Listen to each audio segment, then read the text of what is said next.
আসসালামু আলাইকুম। IPL ২০২৪ already শেষের দিকে।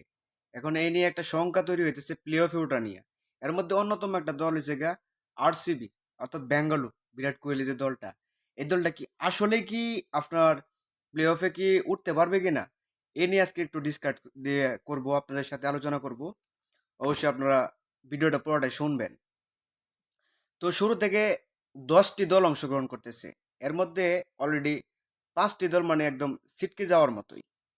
ধরেন দিল্লি আছে, তারপর লখনৌ আছে, গুজরাট, মুম্বাই, পাঞ্জাব। অর্থাৎ এই ৫টা দল অলরেডি মনে করেন যে তারা আইপিএল ২০২৪ প্লে অফে ওঠার মানে স্বপ্ন একদম ধূলিসাৎ হয়ে গেছে গা। এর মধ্যে একটা দল আছে যেটা হয়েছে গা লখনৌ। লখনৌ তারা ম্যাচ খেলছে ১২টা, ৬টা জিতছে। ৬টা জিততে হয়েছে গিয়ে ১২ পয়েন্ট, তবে তাদের খুব মাইনাস, মানে তাদের ওঠার একদম চান্স নেই গা। দিল্লির অবস্থাও সেম, দিল্লির মাত্র একটা ম্যাচ মাত্র বাকি আছে, দিল্লির একদম মাইনাস পয়েন্ট। তবে দিল্লি আর সেগা আরসিবি মোটামুটি একটা সামঞ্জস্যিক মানে কাছাকাছি অর্থাৎ থাকলেও এদের মাইনাস পয়েন্ট। আর আরসিবি কে এই জন্য সংখ্যা তৈরি হচ্ছে তাদের যে বর্তমান যে পারফরমেন্স, টানা পাঁচটা ম্যাচ জিতছে আর তারা খুব ভালো অবস্থা নিয়ে আছে। খুব ভালোভাবে ম্যাচগুলো জিতছে, দেখা গেছে বেশি রানে নয়তো বেশি উইকেটে, ৮ উইকেটে, ১০ উইকেটে ম্যাচ জিতছে বা এরকম মানে আছে।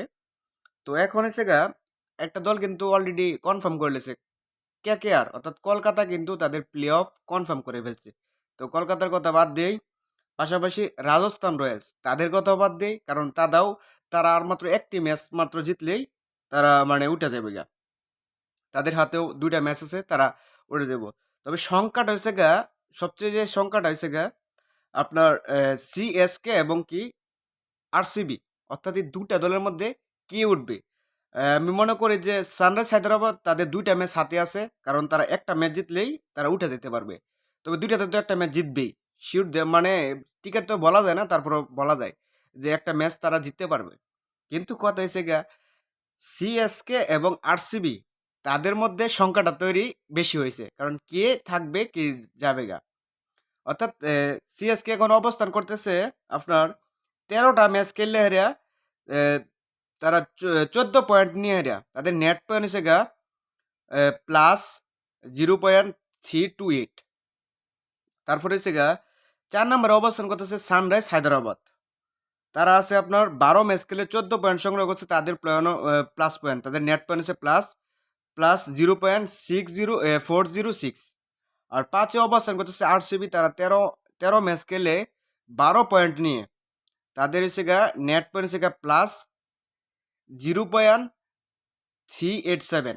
মানে তারাও একটা ভালো একটা অবস্থানে আছে। এখন বোঝা যাইতেছে যে লাস্টে যে ২টা ম্যাচ, লাস্টে যে ম্যাচটা সিএসকে এবং আরসিবি তাদের মধ্যে যে একটা মানে কম্বিনেশন যে চলতেছে যে কে যাবে প্লে অফে।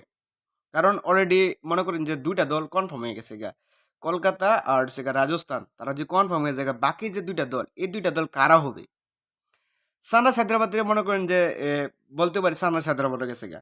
তো সিএসকে কারণ তাদের এক ম্যাচ আর হচ্ছে গা আরসিবি তাদের যে ম্যাচটা, তারা ২ দলের মধ্যে তাদের যে পরবর্তী যে একটা ম্যাচ হয়েছে তারাই খেলবে। কারণ আরসিবি আর হচ্ছে গা আপনার অ্যা সিএসকে তাদের মধ্যে যে জিতবে আমার কাছে মনে হয় যে সে যাবে প্লে অফে। তবে এখানে একটা কথা আছে।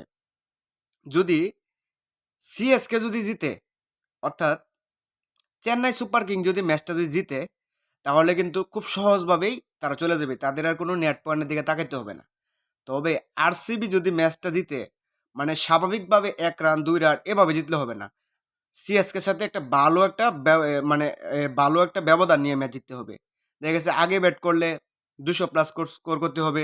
তারপর মানে ২০ রান ৩০ রান এরকম একটা ডিফারেন্স নিয়ে ম্যাচ দিতে হবে। কারণ তাদের নেট পয়েন্টটা সিএসকে যেতে অনেকটাই নিচে। কারণ দুজনেরই আপনার প্লাস পয়েন্ট, তারপরে দেখা গেছে গা 0.528 আর হচ্ছে গা আপনার আরসিবির পয়েন্ট হয়েছে গা 0.387, তাতে কিছুটা নিচে আছে।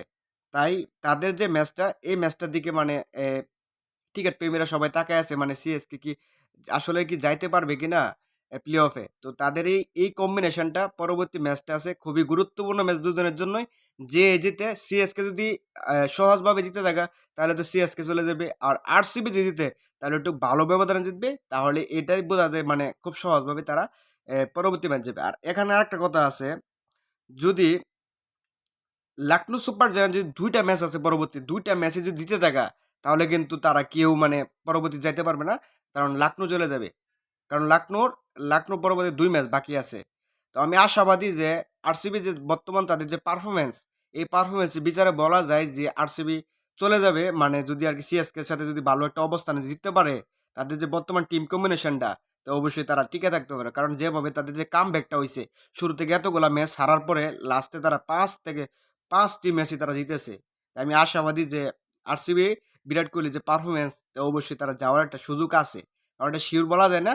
তো আপনারা কমেন্ট বক্সে অবশ্যই জানিয়ে দেবেন যে আরসিবি যাওয়ার সম্ভাবনা কতটুকু আর সিএসকে যাওয়ার সম্ভাবনা কতটুকু, আপনারা অবশ্যই কমেন্ট বক্সে জানাবেন।